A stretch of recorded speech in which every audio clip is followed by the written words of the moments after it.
Hey there, and welcome. Today we're going to be talking about a topic that I find fascinating. It's this idea of reconnecting with self, and that's capital S self. I find this to be particularly apt and appropriate for the midlife transition.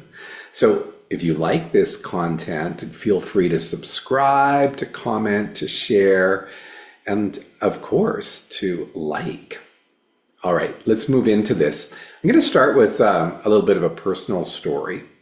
So for me, I started a dream job at the age of 32, a job that I thought I needed and wanted.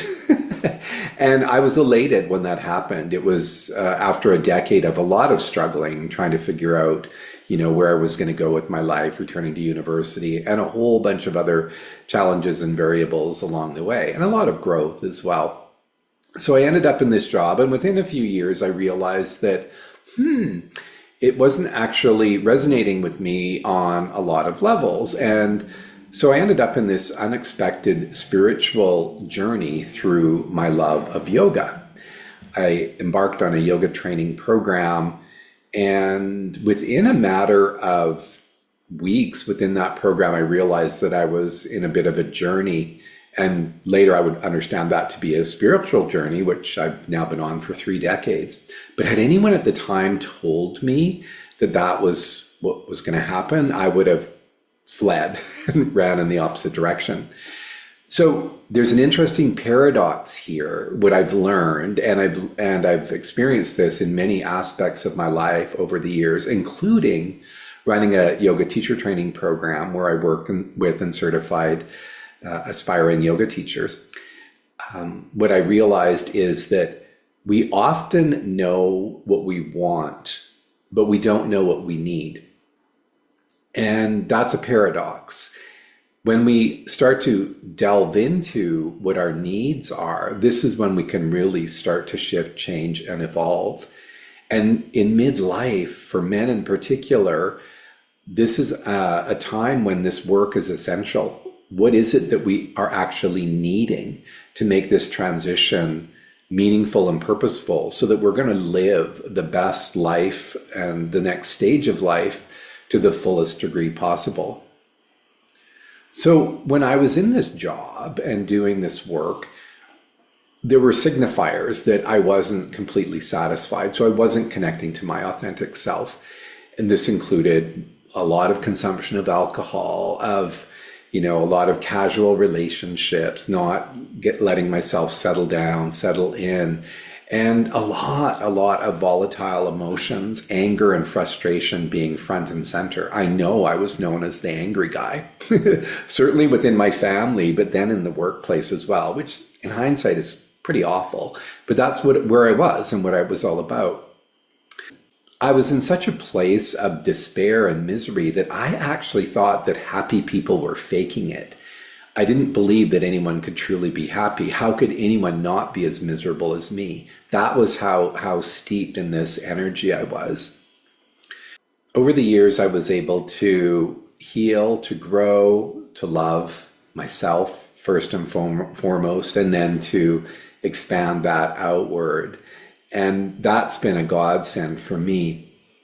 What I know now as a coach working with clients is that when we're in these situations where we're not aligning, where our needs aren't being met and maybe our wants are being overindulged, is oftentimes that can look like some physical symptoms that start to show up. And these might not even have medical explanations, right? It could just be a level of fatigue or other conditions that are happening that don't really make a lot of sense. The whole system is out of whack. It could also look like relationship challenges where, despite on the surface everything looking like it's going right, it's not. There's a deep malaise that's set in, probably for both partners and in the family environment as well. That dis-ease, that lack of comfort, that lack of finding contentment and purpose within that structure, it permeates through it all. There's an energy there that's not necessarily helpful. There could also be a sense of just going through the motions where it's like I'm not really showing up for life. Life is kind of happening to me. And lastly, it could also look like work being used as an escape, where your identity is so aligned with your work that it precludes, family time, self-care time, all of that. These are just indicators when the needs aren't being met and maybe the wants are being overused and or abused. Let me tell you a little bit more about how this can look as you start to connect with your authentic self. For me, what I noticed was my connection to nature. When I lived in Vancouver, for example, I would go for my runs in Stanley Park, and I would find myself in the pathways in the little hills of the park. No one else was there. It was deeply mystical and beautiful, those old growth trees and this amazing environment. I'm like, where are the people? They were all on the seawall. But I was embraced by those beautiful, huge trees and just felt that on some level, how powerful that was. Later, when I moved to Ottawa, I would cycle through the endless cycling paths in the city, along the river, and over in the Gatineau Hills, where you could go for hours and hours and hours. So the trees, the forests were embracing me, and on some level that I didn't even recognize, were providing some healing for me. What I now understand is how important the elements can be for all of us in terms of our well-being and healing. Mountains, trees, rivers, oceans, the water in particular, I find resonant for a healing and a connecting kind of energy. The elements help to connect us to our essential selves because, frankly, we're made up of the elements. So there are examples of some of my clients who will indicate when I ask them, what part of your life brings you joy? Where do you feel most content? And many times it's when they're somewhere or somehow in connection to nature, whether they're out for a stroll, whether they're walking the dog, or whether they're taking some time just to purposefully be connected to nature. And that speaks to this whole power of the connection to, again, the elements. There are simple ways that we can incorporate nature into our lives, even if we live in an urban environment.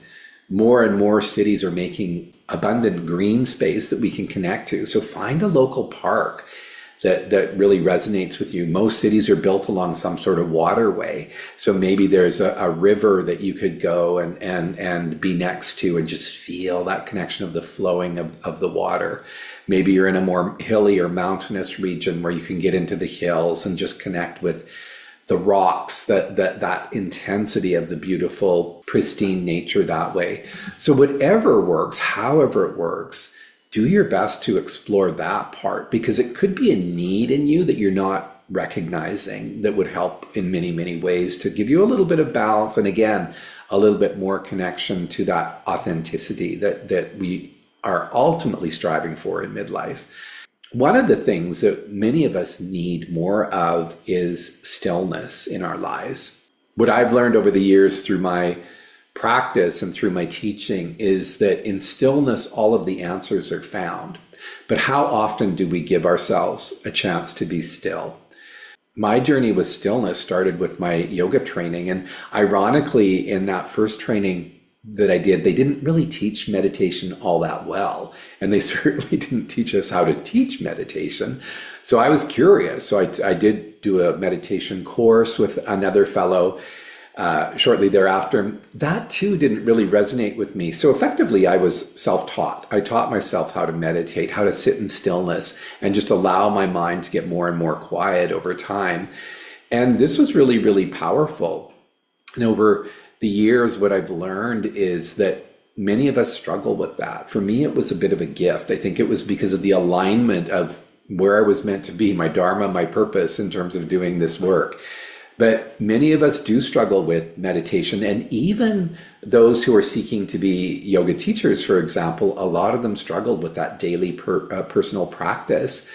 What I do now, though, is I just avoid that word meditation, because what I found over the years is too many people have this block. Well, I can't meditate. My mind's too busy.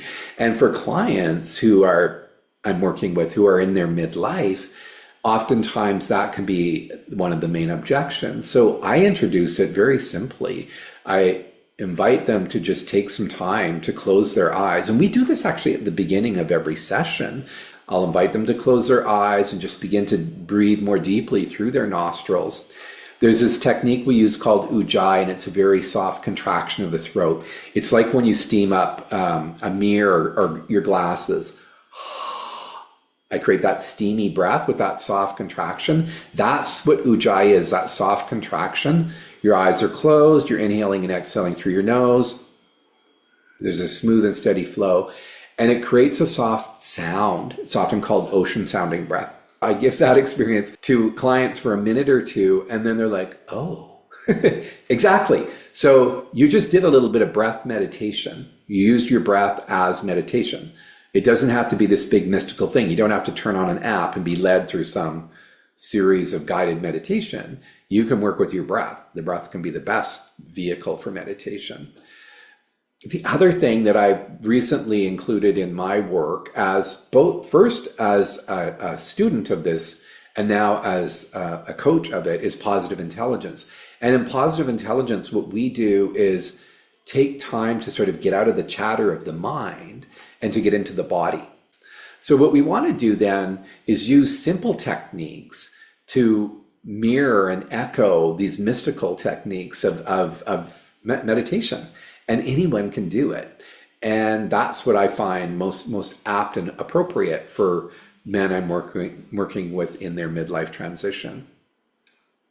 The other thing that becomes a problem with us in terms of understanding how to connect to our authentic selves are the voices of our saboteurs. So we have, in the positive intelligence system, it's really beautiful because it helps to identify what some of these negative kind of chattery voices back there that are always kind of giving us, their opinion are. And essentially there's the main judge, the one that's criticizing, judging everything, judging you, judging others, judging circumstances. And it has 9 accomplishing saboteurs. So for example, my big one is the hyperachiever, and to some degree the controller saboteur. And what happens with these is they want to be setting certain goals and achieving certain things and doing things a certain way. And when those things aren't done a certain way, that's wrong. That's not good. You're bad. You're a failure. If you don't achieve X, you are not a good person. Oh, how could anyone like you? How can you even like yourself? Control, achieve. And it just is wearing and exhausting. So what we can do with this work of positive intelligence is start to recognize that those voices aren't you. Those are just voices that came from a place of initially wanting to protect us when we were kids, and then they get blown out of proportion when we're adults, right? So recognizing those voices first is an integral part to connecting with authentic self.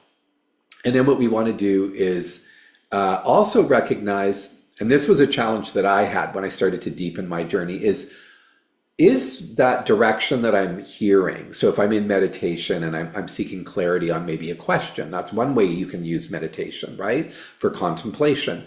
So I'm just seeking clarity on what should the next step, should I try this, should I try the next thing, just some form of clarity.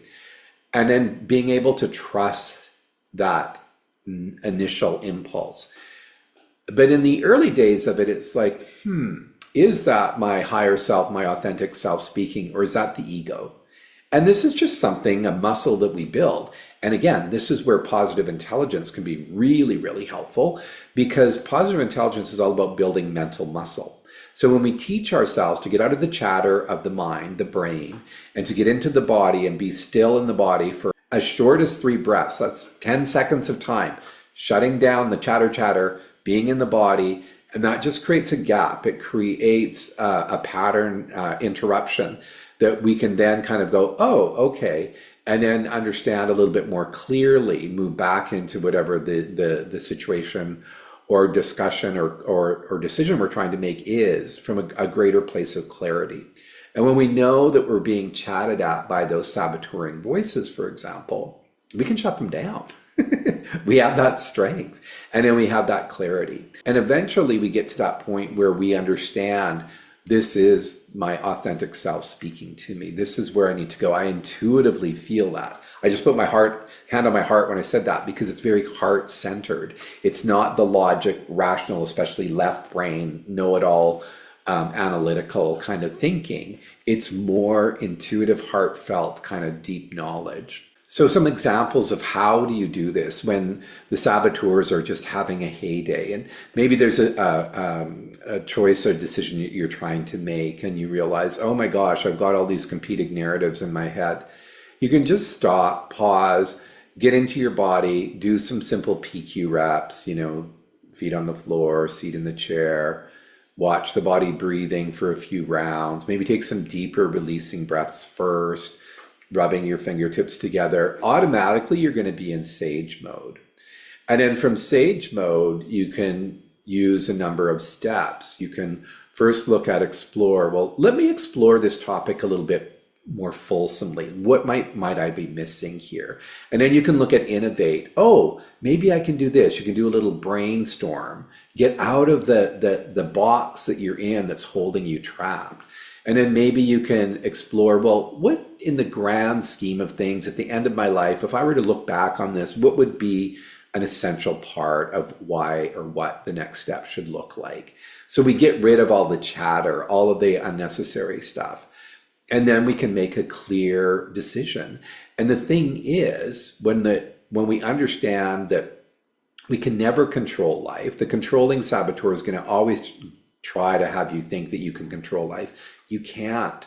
And then so whatever's going to happen, we just accept where that's going to be. We accept that it may not be the outcome that we're hoping for, and that will be okay, because when we arrive at that stage, then we just get to move on to whatever the next iteration is going to look like. Because when we're stuck in expectation mode, and this is what a lot of the Eastern spiritual traditions, yoga, Buddhism, teach, it's that expectations are the root of all of our suffering as humans. All right, so hopefully that's clear.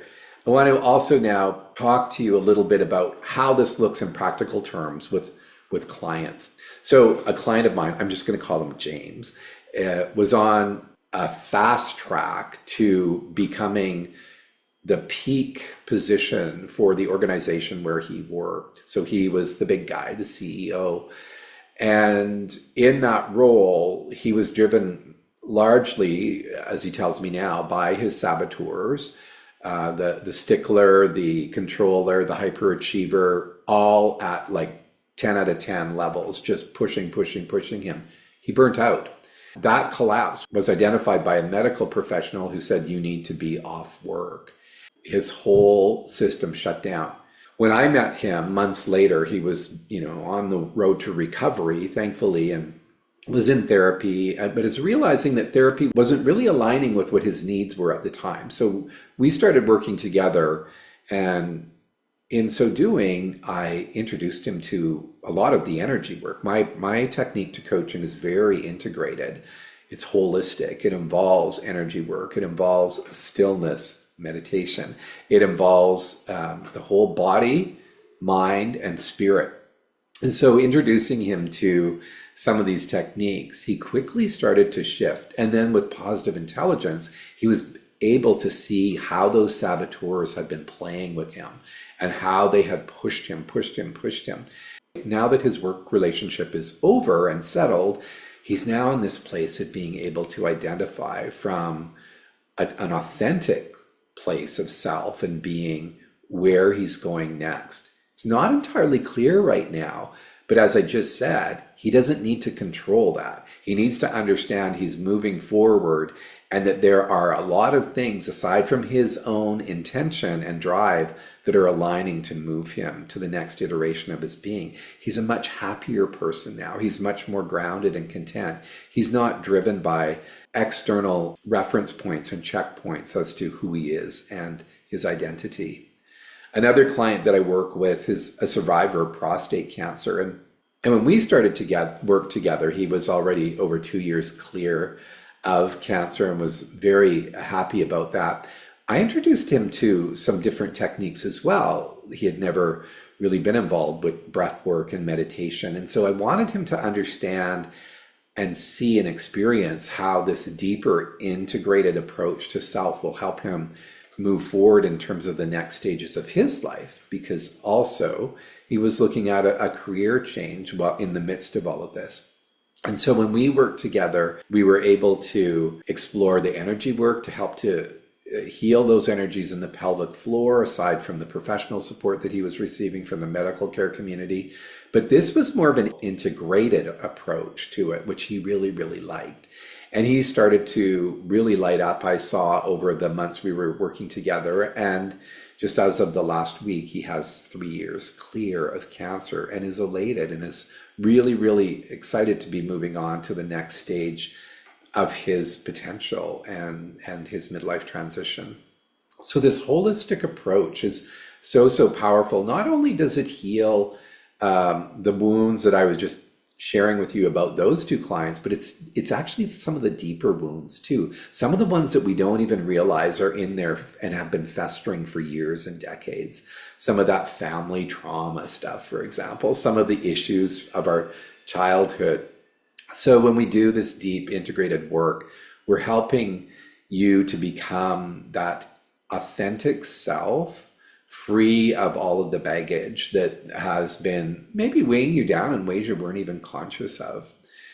In midlife, what we start to realize is that we are stuck in many ways in patterns that have been maybe serving us really, really well for the last years and decades, but they're not necessarily allowing you to move forward.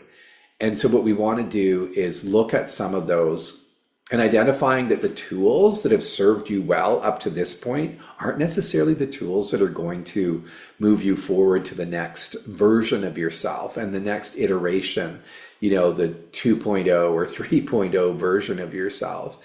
And this is what midlife transition is really all about. It's the soul wanting a place at the table.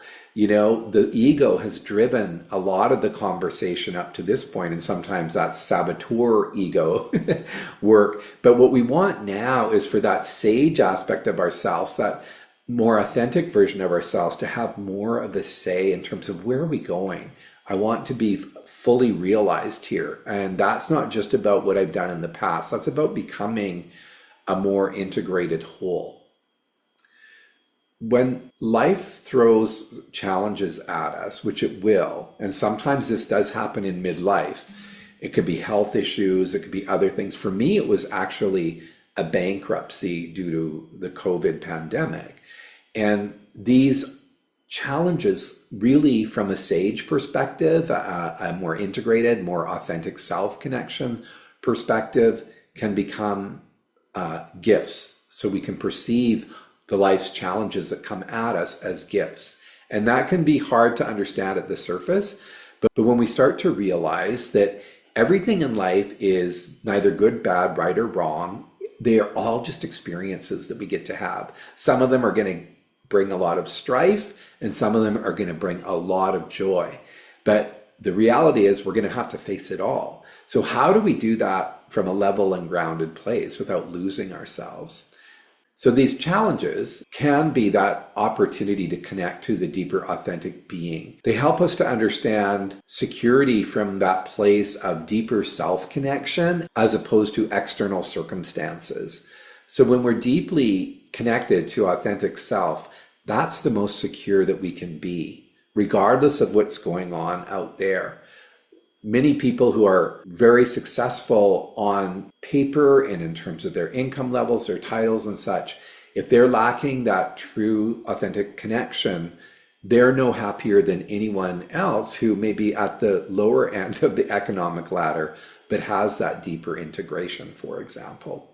And there's a paradox here around some of these life challenges that when we're thrown into a place of instability, it can actually start to lead us to greater stability and more authentic living. Other examples might include people that have had traumatic health issues that they've been through. My client with the surviving the cancer, for example. These are very, very destabilizing incidents that, when approached from that integrated, authentic whole place, can become powerful, powerful vehicles for living more authentically, and living with purpose. Let's look at practical ways that you can do this. I'll give you a grounding practice that I think is super helpful. I welcome you to take a moment to close your eyes. It's only going to be about 2 minutes, to feel your feet connected to the floor. When you feel that connection, notice the gentle pull of gravity, how grounding that is. You're grounded, you're here. Feel your seat in the chair that you're sitting in, the weight of your body. You're strong, you're stable, you're connected. Feel the crown of your head floating over the base of your spine, your tall, beautiful spine. You're present, you're here. Take a deeper inhalation and exhalation. You can exhale through the mouth if you'd like. And just allow that deeper, richer inhalation and exhalation. The exhalation is releasing and letting go of stuff. Think of it as cleansing and purifying. The inhalation is renewal. Now just let the breath breathe normally, the breath move normally. And maybe take awareness to your chest or your abdomen, watching the gentle rise and fall.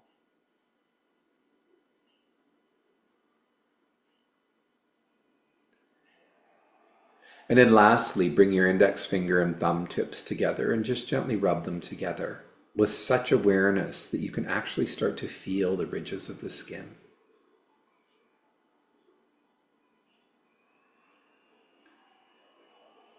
And then when you're done, just let go of that. Take a moment just to check in. How do you feel? Is there a word that can describe how you feel right now? And when you're ready, open your eyes. So this is how you can incorporate connection practices in a busy schedule. It doesn't mean you have to go drive somewhere, take a class, do whatever, listen to the expert. We like being listened to, but you can do this stuff yourself. It can be very self-directed. And these are the types of tools that in midlife we want to have more of. We want to be able to be the architect of our lives more fully, and a more integrated and authentic based life. Not to say that your previous existence and roles haven't been authentic, but you're moving into a new stage. Like I said earlier, the stage where the whole you wants to be engaged and involved. Making these techniques part of your daily practice is about building mental fitness. Just like going to the gym, you don't go once or every few weeks or days, you go regularly, and that's how you build a fit body. Similarly here with mental fitness, you do a little bit of this body work, these 3 breath, 10-second techniques a few times a day, and working with neuroplasticity to create a new version of yourself, to really rewire your brain. I want to wrap up this discussion on living authentically with just a few closing points. I think it's actually quite simple, really. We have opportunities here. We have choices to make. I always say life is just a series of choices. So the choice here is, do I want to continue to live from a fear-based sort of saboteur place in my life? Or do I want to start to understand those saboteurs, to get to recognize them more quickly, to lower their volume? And then so that I can live more in that sage side, which is really the energy of love. Saboteur land is fear, sage is love. So when we're living more from that loving energy, it's a more authentic place. It's the true identity of who you are. I'm going to invite you to do a reconnection practice this week for yourself. Now that could be taking your dog for a walk, and really being present to that. You may already be doing that, but now start to frame it as, this is me doing an authentic self practice. It could be that you choose to go find a spot in nature where you can be alone and still without your phone. Give yourself 15 minutes at least, just to be present, to be aware. It may also be that you take a little bit of time to journal, to reflect, to write about where you're at, what's going on, to establish a connection to your deeper and authentic self. You can practice that little 2-minute exercise that we just did. And here's what I invite you all to do, is to Start to recognize those voices of the saboteurs. Anytime you have a negative emotion coming up, that means there's a saboteur at play. So what we want to do is not get stuck in that land of negativity, that space of negativity. So connect with it and say, oh, that's a saboteur. That's the judge speaking. And if you don't need to label a saboteur, it could just be the judge, right? That judgy kind of critical energy. Start to catch that stuff. And the more you're catching it, as I said earlier, that becomes a pattern interrupt. It's really, really powerful. So those are some activities I invite you to do this week to become more aligned with that authentic self. And let me know how those go. I'm always interested to hear how these techniques are playing out in people's lives and how they're helping you to move forward. I know from my own journey, and I know from working with clients over the years, that as we build more of these practices into our daily routines, we do build that authentic self connection. We grow and we evolve. As with anything, it starts with awareness. It starts with that recognition. So continue to practice this way. And if you have any questions, comments, observations, please reach out. If you like this content, obviously go ahead and like it. You can subscribe, you can share, you can comment. I look forward to seeing you next time.